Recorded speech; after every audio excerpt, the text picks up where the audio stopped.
There seems to be a significant difference between what Israel's government is vowing to do and what politicians actually are doing, at least according to the United States. The passing of the partial cancellation of the so-called Disengagement Law Tuesday morning, which would allow Israelis to go back to 4 former settlements in the northern West Bank, has sparked major concern in the U.S. government. In a highly rare move, Israeli Ambassador Mike Herzog was summoned to a meeting at the State Department. The United States is extremely troubled that the Israeli Knesset has passed legislation rescinding important parts of the 2005 Disengagement Law, including the prohibition on establishing settlements in the northern West Bank. At least one of these outposts in this area, Homesh, was built on private Palestinian land, which is illegal under Israeli law. It is all the more concerning that such a significant piece of legislation passed with just 31 yes votes out of an assembly of 120 members. De-escalating and reducing violence are in all parties' interests, including Israel's. Prime Minister Benjamin Netanyahu trying to calm down the American partners and controlling the damage. The Knesset's decision to repeal parts of the secession law brings an end to a discriminatory and humiliating law that prohibited Jews from living in the areas of the northern West Bank, part of our historical homeland.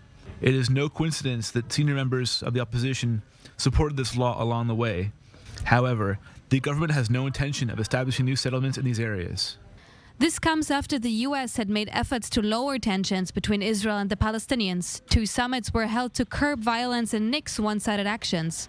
One in the Jordanian city of Aqaba at the end of February, and another one this week in Sharm el-Sheikh in the Sinai Peninsula. Both with the participation of Jordan, Egypt, the Palestinian Authority, Israel, and the U.S. Coming at a time of heightened tensions, the legislative changes announced today are particularly provocative and counterproductive to efforts to restore some measures of calm as we head into Ramadan, Passover, and the Easter holidays.